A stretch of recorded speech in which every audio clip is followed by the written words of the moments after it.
All right, welcome everybody to Survive to Thrive. Happy Thursday. Super excited to be here with you. All right, I want you to grab a sheet of paper and just write down the following things for me.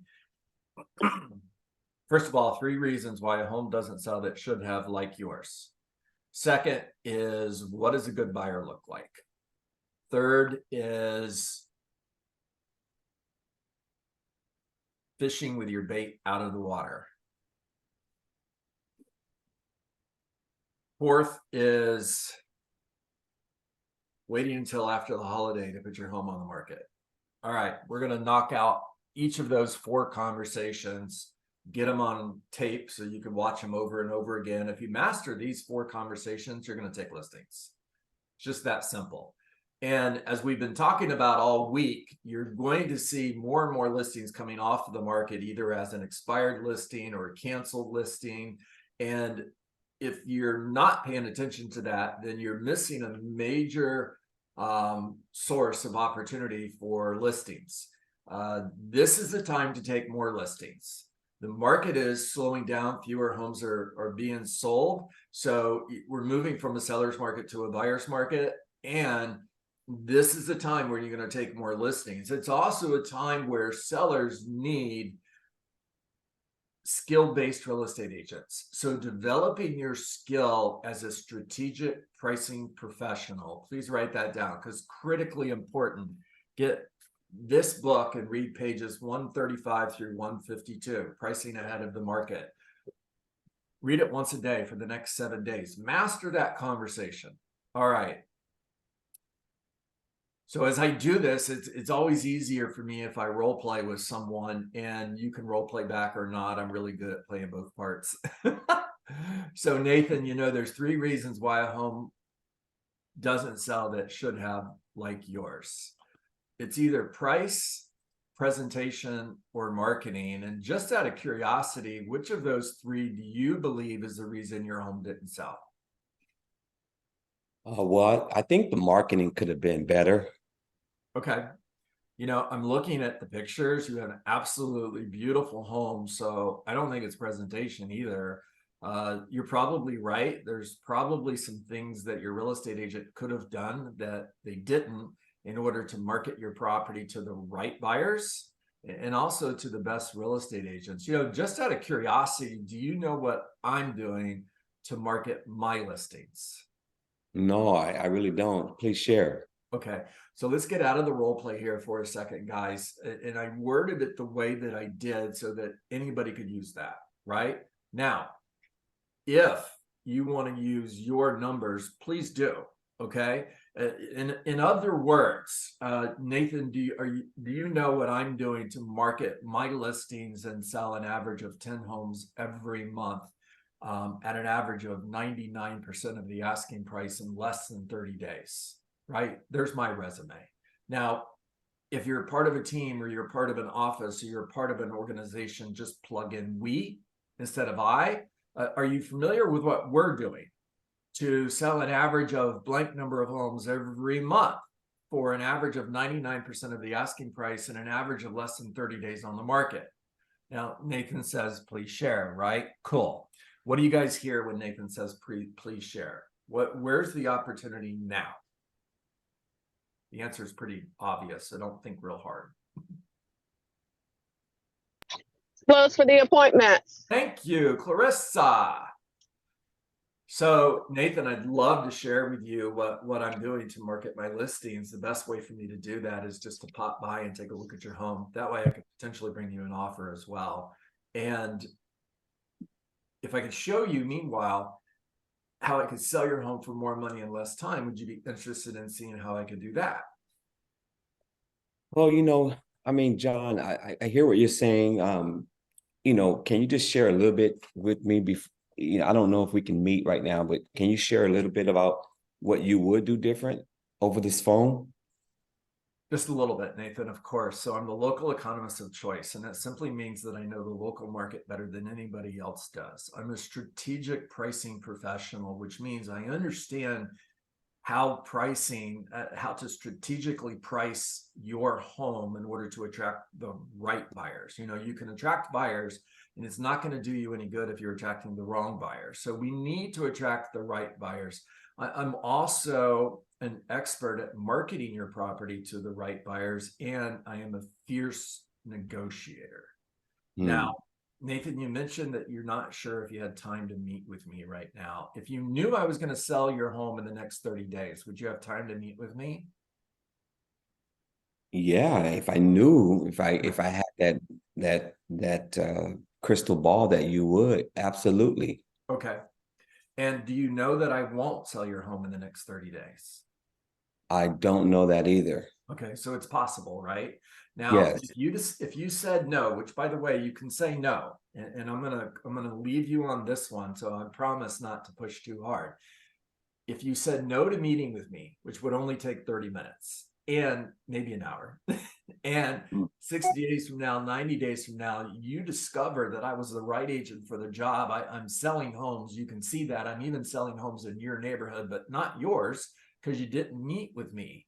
Is it possible that you would regret not meeting with me? It's possible. Okay, so today at 4 o'clock or tomorrow at 3, which is better for you? I was thinking maybe perhaps like after the holidays. Yeah, I get that. And what's important about waiting until after the holidays, Nathan? It's just a lot of, I just kind of feel like things are not moving during the holidays. I mean, no one wants to really come look at homes. That's what I'm thinking. Yeah, so what I hear you saying is there's fewer people looking, right? Yes. Yeah, and I agree with that. However, the people that are looking are pretty serious. I mean, they don't have time to kill. So when you attract buyers now, you're attracting serious buyers. Mm. And if you wait, Nathan, is it possible that there's a lot of other people who are thinking of waiting until after the holidays as well? It's probably likely that's true. Yeah, pretty likely. And which means there's going to be a lot more competition after the holidays. Now, is it going to be easier to sell your home when there's a lot of competition? Or would it be easier to sell your home when there's less competition like there is today? I would say when it's less. Yeah. And if a buyer showed up at your front door 20 days from now with a full price cash offer, what would you do? At my price, I would potentially consider it. Yeah, of course you would. And if your home's not on the market, what are the odds that that buyer is going to show up with a full price cash offer in 20 days? Likely not. Okay. So do you have time to meet with me today, or would tomorrow be better? Well, you put it this way, oh hell, it won't hurt. Yeah, come on over. Okay, cool. Great job, Nathan. Thank you. Yes. All right. Second conversation. What does a great buyer look like? So Gina's a for sale by owner, and she's frustrated because her home's not selling. She thought it would sell, and she's frustrated that she's not getting any offers. Gina, tell me what a good buyer looks like. No, never mind. What does a great buyer look like, Gina? Someone who's going to come in here and give me a full price offer. Yeah, I agree. And can I share with you what a great buyer looks like to me? Sure. Okay, a great buyer is someone who sold their home yesterday and they need to buy a home to move into in the next 30 days. Would you agree with that? Yeah, that makes sense. Okay. Or a great buyer is someone who's in town for the weekend and they're going to buy a home. Well, they can come by mine. There's a sign in there. My phone number is out there. Okay, I get it. Now, if you were that buyer, Gina, just curious, okay, you have to buy, you're going to buy. Are you driving around looking at for sale by owners, or are you working with a real estate professional like me? Oh, I never had considered that. So you're working with a real estate professional like me? Yeah, that kind of makes sense. Sure. Yeah. Now, if you're the realtor who's working with that buyer, are you driving them around, showing them all of the for sale by owners, or are you taking them to homes that are listed by a professional like me? Well, I get a lot of calls from realtors. I would think that they would bring them by. Yeah. How many offers have they brought you? 0. So if you're a real estate agent selling homes, are you taking your buyer to a property that's listed by a professional where you're going to represent one side of the transaction? Or are you taking your buyer to a home that's being sold by the owner, and you get to represent both the buyer and the seller, do twice the work for the same amount of money? Oh, I don't want to pay the commission. So to me, I just want an agent to come. If they're going to bring a buyer, I'll pay 3%, but that's it. I'm not doing anything else. Yeah, I get that. I really do. Tell me, Gina, where are you moving to when your home sells? We were moving to Florida to be closer to family. How soon are you hoping to get there? Oh, we wanted to be there before the holidays, but I don't think that's going to happen. Yeah. You know, I can see that you're asking $700,000 for your home. So the money that you're hoping to save here is $21,000. Mm, Is that correct? yes, that's right. We need all the money we can to buy our next home because Florida's pretty expensive. Sure, I get that. Now, if you're a buyer and you're looking at a for sale by owner, you drive up and you see that for sale by owner sign in the front yard.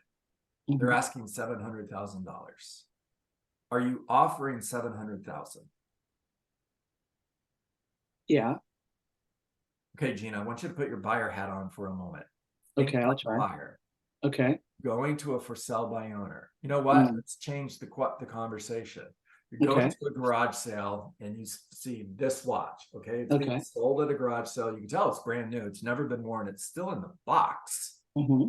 And the person who's having the garage sale, the owner, is asking $300 for the watch at the garage sale. Are you paying $300? Absolutely not. It's a garage sale. So when you go to the garage sale, what are you looking for? I'm looking for a deal. Okay, so you're looking for a deal. And if you went to the department store and the same watch is being sold in a retail store by a professional, and they're asking $300, and you're in the market to buy a watch and it's in your budget, are you paying $300 for the watch? Absolutely. It's new. I know it's new. Okay. So what's the difference? It's same watch. One's being sold in a retail store, attracting people looking to pay retail, buyer professional, and the other's being sold by an owner at the garage sale. So you're telling me that when people see the sign in my yard, they're looking to get a deal? What would you do? I guess I would be looking to get a deal. Okay. Now, if they make an offer that's less than $21,000, $21,000 less than you're asking, let's say it's $25,000 and you sold your home. You sold it for $675,000, and I could have got $700,000 for your home. Did you lose money or did you make money by selling your home by owner? I lost money and I had to do all the work and take all these phone calls. There you go. You know, when your home's under contract, is it sold? No. No.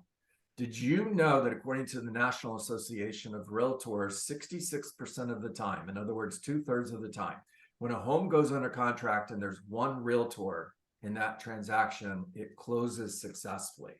So even if you got a contract, you have a 33% chance that contract's going to fall apart before closing.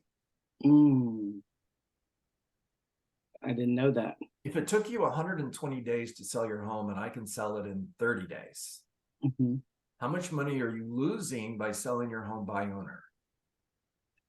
Yeah, because we can't leave the house and move until it's sold. So, you know, out of curiosity, what's your holding cost? Mortgage, taxes, insurance, monthly. What's it cost you? it's pretty much $4,000. Okay, so you've got an additional 3 months of holding cost at $4,000. That's another $12,000 that you lost. So you sold your home for $675,000, and you could have sold it for $700,000. You sold it 120 days. You could have sold it in 30. So now you've lost $37,000. How's that $21,000 savings looking now? Wow. That's not something I've ever looked at it like that before. So if I could show you how I could sell your home for more money in less time, would you be interested in seeing how I could do that? Well, you've definitely piqued my interest. Yes. Okay, cool. Tomorrow at 4 or the next day at 3? Tomorrow at 4 is great, John. Okay. Kelly, if I own a fishing boat and you hire me to take you fishing, and I've got the best fishing boat money can buy, I've got the best fishing equipment that money can buy, and the right bait for the fish that we're looking for, I even know where the fish are. I mean, I take you out fishing, we go to the spot. It's right here. And we hang our bait 3 feet above the water. How many fish are we going to catch? Tons of fish. Okay, Kelly, we're 3 feet above the water. Oh, above the water. No, we're not taking any fish then above the water. Okay. You got to All be right. in the water. Okay, got it. Now, at $710,000, if the right buyer for your home is looking 675 to 700, is it possible that the right buyer doesn't even know your home is for sale? Yep. Those fish don't even know there's bait hanging 3 feet above the water, do they? Nope. And we're not catching any fish because we're not down there where the fish are, right? Correct. Okay. Now, if you were to price your home between 675 and 700, now you're visible to the buyers who are going to buy your home. It's the right buyers, not the wrong buyers. Yeah. Okay. So in order to sell your home, we need to get down there where the fish are. Does that make sense? Yeah. Okay. So you're at $710,000. What do you think we should do? Probably should get in that range where the right buyer is. Okay. So what price do you think is the right price to do that? If I can't get 710, I'd like to get 7. Okay. So are you saying that you want to lower your price to 700? If you think that's the right thing to do. Possibly. So in our market right now, there's 12 homes for sale between 650 and 700,000, and there's 3 selling every 30 days. All right. So in order to sell your home, you got to be one of the 3. Right now, how do you become one of the 3? Well, the way you become one of the top 3 properties that are going to sell is to be top 25 in condition, presentation. So we look at those other 12 homes. Is your home in the top 25% of all of the homes that you're competing against? I don't know. I mean, I Well, think my home's pretty great. I think your home's great too. Here's the challenge. You're not buying your home, and neither am I. Now, the buyers that are looking at your home, that are looking at these other properties as well, and you've seen them, I've showed them to you. Is your home in the top 25%?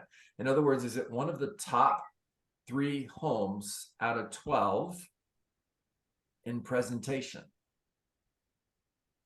I'd say the other ones are a little bit better than mine. Okay. So if the formula is top 25% in presentation and bottom 25% in price, then we need to get even lower in price in order to attract a buyer. Now, if there's 12 homes for sale between 650 and 700, in order to be one of the 3 that sell in the next 30 days, where does the price need to be? Guess it needs to be lower than those other ones. I agree. And if you had an offer for 670 and you knew that was the right price, what would you do? I'd probably take it. I need to get out of here. Okay. So what about 660? What would you do? I don't know. I guess I just have to wait to see. Okay. So out of role play, it's the heart stop conversation. And what we're doing is we want to see, where does Kelly's heart stop? In other words, one of the questions that I would ask her is, at what price are you not selling your home? Now, she just told me, by the way, it's not 660. 660, she's staying. 670, she's selling.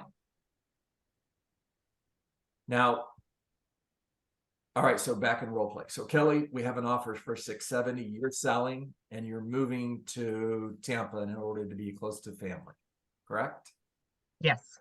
All right, what we need to do is we need to position your listing in order to get that offer. So where do you feel we need to price your home in order to get that offer? You just said I had an offer, didn't you? No, different role play. Oh, well. Okay. So the heart stop conversation is a hypothetical conversation we have to determine where somebody is not going to sell their home. And the question is, if we had an offer, if Oh, we had an offer. offer for 670, what would you do? I'd So the sell. lowest I'm gonna, yeah, the lowest I'm gonna go is 665. Got it. Where do we need to be?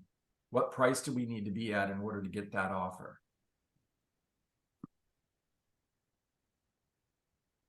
You tell me, you're the professional. 670.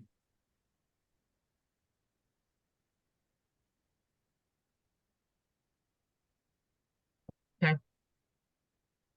You ready to get started? Yeah, let's do it. Okay. All right, guys, I'm at 9:25, so talk to me. What questions do you have? Or hit me with another objection that we didn't talk about. I've got a question. ma'am. So what if you're running the supply and demand and nothing's selling? I love that. Yeah. All right, so there's nothing selling. What I would do is I would look in a larger area. I need data in order to make this work. Okay. Now, if there's 6 homes for sale and 0 are selling every month, you can't determine what the inventory is. In other words, is it 3 months? Is it 6 months? Is it a year? Who knows? Because nothing's selling. And in that type of market, we have to be priced at such a price that we are a great deal in order to attract a buyer where there are no buyers. Everything sells. There's no such thing as an unsellable home. Everything sells at the right price. I promise you, if you keep dropping the price, eventually somebody's going to come along. I'll buy it. But Kelly, what I would do first is I would make my search larger in order to get data. Okay. Somebody else was in there. I heard another voice. Yes, I was asking that now the homeowner, when you said that will sell at 670, that's the full price, and the homeowner don't want to go under 670. So in this case, should we'll say most home buyer, they put an offer at least $10,000 below. Yeah. Will be wise to be 680, so I put a room there. All right. It depends. It really does. And honestly, it's pricing for negotiation conversation. Okay. When you price for negotiation, negotiation is what you get. I would rather see you get offers and reject them than not get in any offers. Now, if you would sell your home for $670,000, but you want to price it at 680 to allow room for negotiation, there's a possibility you never get the offer. Now, if you price your home at 670, right where you're willing to sell it, and just dig in your heels and don't sell it for a dime less than 670, I'll fight for you, but we need to get an offer first. Clear. All right. I've got 928. That's a wrap. You guys got great value today.